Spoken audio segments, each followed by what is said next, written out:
I turned up a home music server using this QNAP NAS.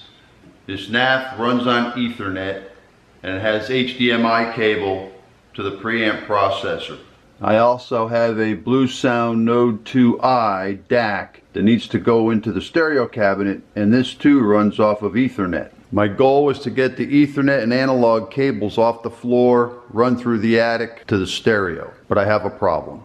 The router's located in the front bedroom, and the wire length from that router to this stereo cabinet is 68 feet. That NAS is connected to the stereo with an HDMI cable, and HDMI, if you still want 4K at 60 Hertz, you're limited to 25 feet of cable unless you go with an active cable, and I don't want to do that. I want to stay with a passive cable. So the NAS I need to put somewhere, and I don't have a direct shot through the attic to this stereo. The stereo's on a 3/4 wall, so I can't just come through the attic to the back of that stereo. So here's the solution. This wall behind the stereo is on a closet in the other bedroom. So I've cut 3 gang holes in the wall where I want to put the jacks for the Ethernet to come out. The top of this closet wall is accessible in the attic. I have access to this closet wall, and that being the case, I'm going to put my NAS in this closet, and that'll keep my HDMI cable length to 25 feet or less.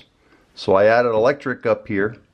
I just pulled it through from the other side of the wall from this bedroom, and I got a 3 gang low voltage outlet box. These are 2 Ethernet cables that are going to go to the NAS shelf. Now I still have to get cables from the attic down this wall and through this closet to the stereo. This is where I've added PVC conduit to the inside of the closet.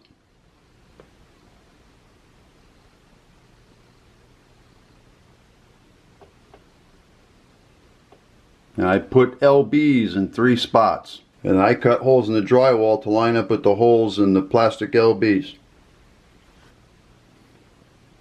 And there's holes cut to pass through to the other side of that wall. This is the bedroom with the computer and the router and the modem. I ran electric up high, and I'm probably going to put a shelf up there to put the router up there and an Ethernet switch. I've got 11 Cat7 cables that need to go to the network. My wire length end to end ran 68 feet. They had 70-foot cables. That's not enough fudge factor. So I went to Monoprice and I ordered pre-terminated 100-footers. And these are on sale, and they come in many different colors. I was going to buy different colors to make it easy to recognize them in the attic while I'm running them, but they wanted $48 for color cables, where they were selling the plain gray ones for $23. And these are shielded Cat7s. So instead of buying bulk wire and me having to terminate everything, I'm going to use pre-terminated, and I'll just leave the extra wire up in the attic. No harm, no foul. Since I got such a great deal on the gray cable, I identified both ends before I string this through the attic. That way I know where each end is when it goes time to put these in the inline couplers at the wall plates. Before you run these through the wall or drag them through the attic, we're going to need to protect these locks to make sure we don't rip them off or they snag on something, and you get this all strung through the attic and then you find out you got a broken one. Now you're going to start over. Alright, this is nothing fancy. This is just paper that was packaging material. Just going to wrap that over that lock, put a piece of masking tape on it, and that'll protect it. And it makes it real easy to take this off because the tape isn't stuck to anything but the paper. Alright, the cables are labeled and prepped. Drag them through the attic. Got the Cat7 wires fished through all the closet conduit, hanging out the wall, ready for the Cat7 inline couplers. And these are the Cat7 Keystone inline couplers. Everything is run through the attic. Now to put the couplers on the wall plates, put it together. Everything comes up into the attic through the chafe protectors. I'll seal those with the fire block when I'm all done. I have about 30 feet of extra wire. So that's where I came out of the ceiling, and I ran S-turns to take up the extra length.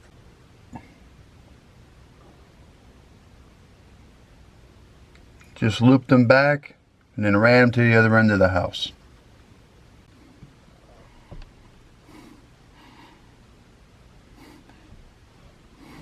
Just looped it around,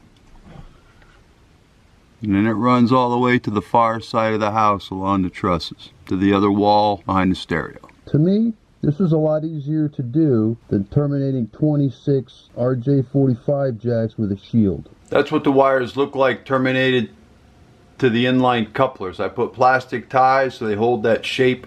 It'll provide strain relief for everything. there's about 12 to 18 inches of wire that can come out of the wall. And it'll just curl, make a loop inside, and everything will be nice. All right, 3 keystone plates are installed along with the face plate, and that is all Leviton components. And they fit nice together and they look professional when they're done. When compared to knockoff, cheaper stuff, you can't beat the way the Leviton looks. And that's why it's a little more expensive. I've got the shelf in the closet. I've got the NAS up there with the electric, Ethernet, and the HDMI cable. That HDMI cable has a big loop in it because the bend radius on that minimum is like 3.5 inches, because that cable is 7/16 in diameter, which I didn't realize when I bought that. I didn't realize how huge it was going to be. But everything's up and running. Works great. Got the Ethernet running to the stereo. Got the HDMI coming out of the wall from that closet.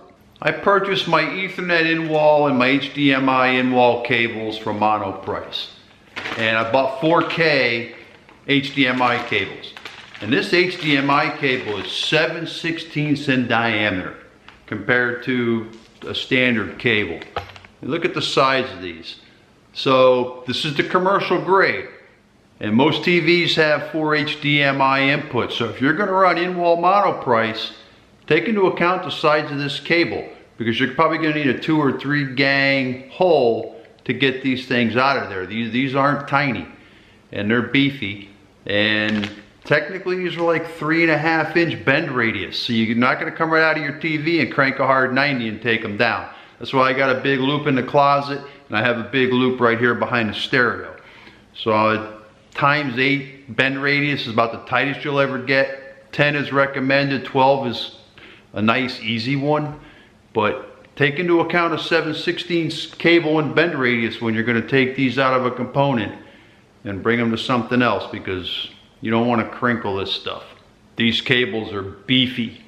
I terminate wires for a living. And from my personal experience, I knew that I did not want to terminate Cat7 with a shield to RJ45 jacks. I'd rather buy them pre-manufactured from a vendor, burn up the extra length in the attic or in the walls, whatever you have to do. The Monoprice stuff is high quality. I'm glad I don't have a 4K television yet, because now when I go to buy more Monoprice HDMI 4K cables for the in-wall installation, I know I'm going to need a big hole to get those out of at the bottom. Hey, I hope this helps you out. Thanks for watching.